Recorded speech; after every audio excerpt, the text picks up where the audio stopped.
वालेकुम रहमतुल्लाहि वबरकातुहू। कैसे हैं आप? उम्मीद है कि खैर आफियत से होंगे। एक भाई ने सवाल किया था कि आप ना कोई ऐसा चूरन हमें बता दें जिससे हमें भूख भी लगे, मैदे में तेजाबियत गैस भी ना हो और साथ ही साथ कब्ज़ भी ना हो, और इसके साथ अगर हमारे चेहरे पे, जिस्म पे, टांगों पे, पाँव पे सोजिश आ जाए तो वो सोजिश भी उससे उतर जाए, और अगर यूरिटरी ट्रैक्ट में मसला हो तो वो भी उसी से क्लियर हो जाए। यानी कि कहने का मकसद ये है कि वो सवाल किया था भाई ने कि कोई ऐसी चीज़ बताएं जो हर तरह का बंदा इस्तेमाल कर सकता हो। अक्सर औकात मैं आपको बताता होता हूँ, कुछ चंद नुस्खे ऐसे होते हैं, लेकिन अक्सर औकात तो हर चीज़ की तरतीब होती है। जब तक आपको जो पेशेंट है उसके मिजाज का पता ना हो तो आप कैसे उसे हर चीज़ दे सकते हैं। अब इस चूरन में चूंकि नमक होता है, तो जो हाई ब्लड प्रेशर वाले मरीज हैं वो नमक के बगैर इस्तेमाल करें, तो इसमें से नमक निकाल दें।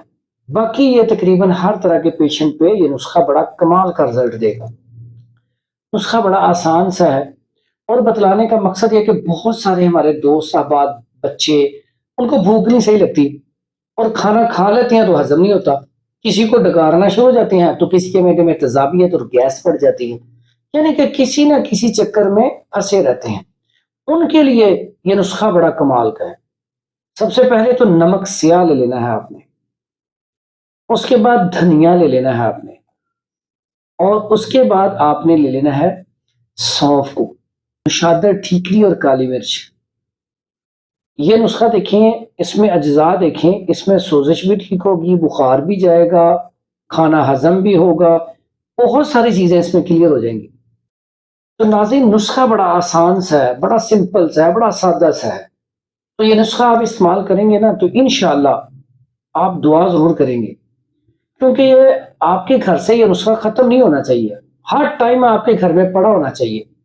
नुस्खा बड़ा आसान सा है, सिंपल सा है। नोट फरमा लें, आपने नमक स्याह ले लेना है 50 ग्राम, धनिया ले लेना है आपने 50 ग्राम, सौंफ ले लेनी है आपने 50 ग्राम, काली मिर्च आपने ले लेनी है, तिलफिल स्याह भी कहते हैं, 50 ग्राम, और नौशादा ठीकरी आपने ले लेना है 50 ग्राम।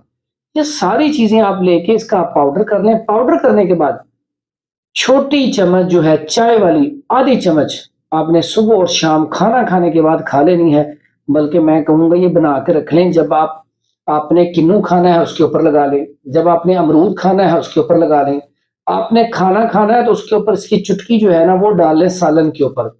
यकीन करें इंशाल्लाह आप बीमार नहीं होंगे, और इसको आप सदाबहार चूरन समझें, इसके बहुत ज्यादा फायदे हैं।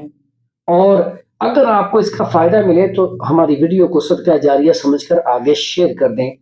दुआओं में याद रखिएगा। प्रोफेसर हकीम हाफिज फरहान हनीफ, मक्की, बैतुल हिकमत, लाहौर।